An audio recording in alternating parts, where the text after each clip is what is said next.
Alright, hi, I'm CoffBeanie. If you're seeing this, you might be here from my Instagram, Tumblr, or TikTok. If that's you, then thank you for watching. If you're just here from YouTube, from the algorithm, then maybe you should go check out my other socials. Shameless plug. Okay, so I legitimately had to write a bit more of a script for this one, because I feel like it would just be hard for me to ramble about this without gushing, because this AU makes me kind of stupid. I can't listen to the Phantom of the Opera soundtrack anymore normally without just thinking about this AU. It's just on the brain all the time, and I don't know why I've been struggling so hard to make fan art for it, because it's do I want to make, just regular fan art? Do I want to try my hand at making an animatic? Do I want to make little mini comic thingies perchance? I have no idea what to do with this AU anyways.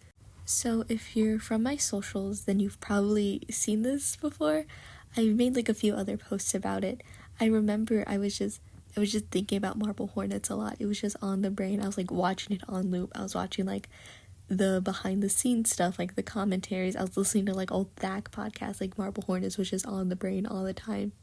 And one day I was maybe I should listen to the Phantom of the Opera soundtrack just for fun, because none of my other playlists were just doing it for me, and when in doubt I always listen to the Phantom of the Opera soundtrack. And I don't know what happened. It was just I ascended and all the dots in my brain connected, and I was hit with a vision, and that vision was Tim in the Christine nightgown fit from the movie. Now, before I go into the specifics of these two that I'm trying specifically, I want to kind of talk about who's who in this AU and kind of my reasoning, I guess, behind each. So Tim takes the role of Christine. For one, they're both the most musically inclined. I know that it's a musical, everyone sings, but she's the one going out on stage performing, and I'm 90% sure Tim canonically studied music in college to some extent. And what is little Christine going around saying that she's being taught by the angel of music, if not little Tim going around the hospital saying that there's a tall, faceless man outside his room? They're both seeing and hearing things, and everyone's just playing it off as fake, or just a story, or just something that this kid is seeing, but they turn out to be very true and very real threats. Also, wishing you were somehow here again, it kind of reminds me of him and his relationship with his mama, or at least how I envisioned it in my head. I don't know why, I just think about Tim and his mom a lot. They mentioned her once, and I just think about them a lot. I can't explain why, because for both Christine and Tim in this AU, they're both trying to get let go of their dead parent. But for Tim specifically, his angel of music or whatever was kind of a sign that his mom loved him more than she showed him when she was alive. So it still kind of connects to Marble Hornets canon, that while Janet tried, she had trouble caring for Tim and therefore became kind of neglectful towards him. Next is Jay, who's going to be taking the role of Raoul. I think that's how you pronounce his name. I don't know, I always pronounce it a different time I say it. For one, Raoul is a patron of the arts. He's supporting the opera house. And what is Jay if not a patron of the arts, taking Alex's tapes and uploading them to YouTube because he loves and supports his hard work? Also, Raoul learns that the Phantom, the guy who wants Christine so bad, he's a genius, he's an architect, and he's an inventor, that he somehow has eyes and ears all over the opera house, and thinks, I'll come up with a half-baked plan that includes putting my fiancé in danger, and then thinks, oh no, yeah, I'll go find him and fight him myself to get Christine, aka the girl who the Phantom is obsessed with and will not let go. I just feel when it comes to Marble Hornets, Jay is the one with an equivalent amount of brain cells. They're just both characters who think that they're that guy when they are most definitely not. Also, Raoul is loaded, and I remember, this is a joke, but I remember in an interview or something, the creators said that that Jay was able to afford and sustain himself, afford motels and just buy stuff without a job because he was a trust fund baby. And I'm pretty sure Raoul is also a trust fund baby, and I get that this shouldn't be a legitimate reason, but it kind of is. I don't know, I just thought it was kind of funny. Now, Brian takes the role of the Phantom because what is, oh no, this ghost is messing with our opera house, if not the equivalent of, oh no, this cryptid is messing with our investigation. Also, just a lot of it I feel kind of lines up. Like, the Phantom sending the notes is kind of like Brian or Hoodie send with his, like, To the Art videos. Brian kind of trying to lead the investigation in Marble Hornets, kind of like how Eric controls the opera house. Like, they both have more of an effect on how things turn out than others would like to believe. There's also, this was especially influenced by, like, Eric's relationship with Christine, and that it kind of semi-mirrors Brian's relationship with Tim if you squint and look at it in the way specifically where I do. Like, the Phantom can put Christine in this trance-like state when he sings, which is why she follows him and struggles to stay away from him. Brian takes Tim's pills, both for himself, but also without his pills, Tim goes into, like, his masky state. And I've always interpreted it in Marble Hornets that masky is a bit more, like, compliant, I guess is the right word with Hoodie. Like, Hoodie can get him to do things like, you know, lead him out into the woods, get him to do, like, to the arc shenanigans, you know, recording videos, snatching people, I don't know. Also songs like Music of the Night and Wandering Child, I don't know, it just reminds me of them. And also, not a legitimate reason, but a cool coincidence that I kind of realized after I planned out who was who, that Eric's, like, the side of his face that's messed up in, like, the movie and theater version is similar to Brian's face in the comics. It just happens to be the same side where he has, like, that smoke coming out of his eye. I don't know. Again, it was just a cool coincidence. Alex takes the role of La Carlotta. I don't know. A lot of it was kind of, like, with his personality. I thought, I'll be honest, it's kind of, like, with his, like, semi-operator influence personality, but, like, you know, they're both kind of bossy. They're very demanding. Carlotta's been having to deal with, like, the opera ghost shenanigans because, you know, a lot of those shenanigans are often trying to cause harm to both her and to her health, just her living and her being alive, similar to how Brian and Hoodie's always, like, kind of messing with Alex. He's definitely had him in situations where Alex could have easily died. Also, Carlotta's beef with Christine, just a little toned down version of Alex's beef with Tim.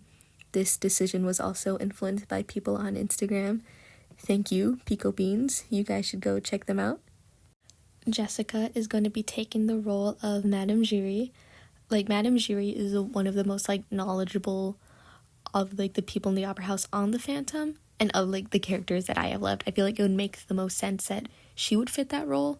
Also, with how Madame Giry helped Eric escape, I feel like it kind of mirrored how Hoodie tried to keep Jessica safe, just like what happened, but just a little role reversal. Also, Jessica, like, semi-helped Jay with his investigation, and Madame Giry was definitely a big help for Raoul to even get close to the Phantom. Alright, now just a little quick round for, you know, more minor characters. Sarah as Meg, but she will have no relation to, I know, Meg is Madame Giry's daughter. She's not going to be related, and they're not going to be related. Seth is going to be Monsieur Rayer. Amy is going to be Pianji, taking the more kind of hinted romance that was in, like, the movie version, I think. I don't know, I've been watching the movie, the musical, and, like, reading the book all at the same time. I get them confused. Adam and David as Monsieur Fermin and Monsieur André. Don't ask me which one is which. And Tunnel Guy as Joseph Bouquet. And also, since I'm kind of combining a little bit of, like, the 2004 film, the musical version, and the book version, I kind of want to include the Persian specifically so Taylor could take his role. I know in more modern versions, they kind of take the role of Madame Giry and the Persian and just kind of stick them together. And what is not being, you know, characters that play a kind of similar role, if not being literal soulmates. I don't know. I just wanted to put Taylor in it. Also, sorry for, like, my crappy pronunciations. I do not speak French. Okay, so enough about, like, info dump. Now about them, the ones that I'm drawing. Now, okay, this piece was originally supposed to have more drawings of them. If you couldn't tell from the editing, like, it was really crappy because I cropped down a version that originally had more drawings, and then I couldn't do all of it, so I just picked this one because I liked it the most and rendered it specifically. I don't I don't know, I just wanted to draw them in like different outfits, and honestly I just think they're really cute and wholesome in this. And it was like kind of Jam that inspired this AU, because I don't know, I was listening to like That's All I Ask of You, and I was like, that's just so them. It's just so jam coded. Like in Marble Hornets, if they just sang that song and actually did what it said in the song, then they would probably still both be alive. Oopsies. So now I guess I'm just gonna like ramble about like the more shippy part of this video. I don't know, I'm gonna go over some scenes from the various versions that I've been like taking in that just kind of reinforced this idea in my head. So the first time that Raul sees Christine, it goes the whole like, she may not remember me, but I remember her. What is that if not Jay, who approached him not once but twice under the guise of continuing Marble Hornets, knowing damn well that Tim probably had no idea, did not remember what happened. Also, as I was reading the book, there's this one scene where Raul gets into Christine's room and he's like, don't you remember? I'm the boy that got you your red scarf back. And she just laughs at him and is like, yeah, I don't feel so well. Can you like leave? So he gets out of her room and makes all these mental leaps in his head. And that leads him to go, oh no, yeah, she wants me to wait for her. Again, what is that if not Tim trying to get to his appointment? Getting jumped by Jay and going, who's all like, yeah, remember Marble Hornets? And Tim being like, yeah, I have an appointment. I have to go. Can we like talk about this later? Prompting Jay to wait outside for Tim until he's done. Men who wait outside for their lover who obviously doesn't feel so well. My kind of guy. Also, there are a few scenes that come a bit later, like in the original when Christine and Raul run up to the roof and she's all like, Raul, I've been there to his world of unending night. She's kind of monologuing and kind of venting, and it reminded me of entry 66, which is like my favorite entry of all time. I go back and watch it all the time, where he's just kind of, he's opening up about his problems and his struggles, and they're just both like, I see this thing and I hear it and it scares me and it won't go away. It's always been with me. And I'll admit, Raul is a lot more comforting than Jay ever was in the series, so that's a little bit of a mental leap that we're gonna have to make, just pretend that he could be a bit more comforting to Tim in this moment than he actually was in canon.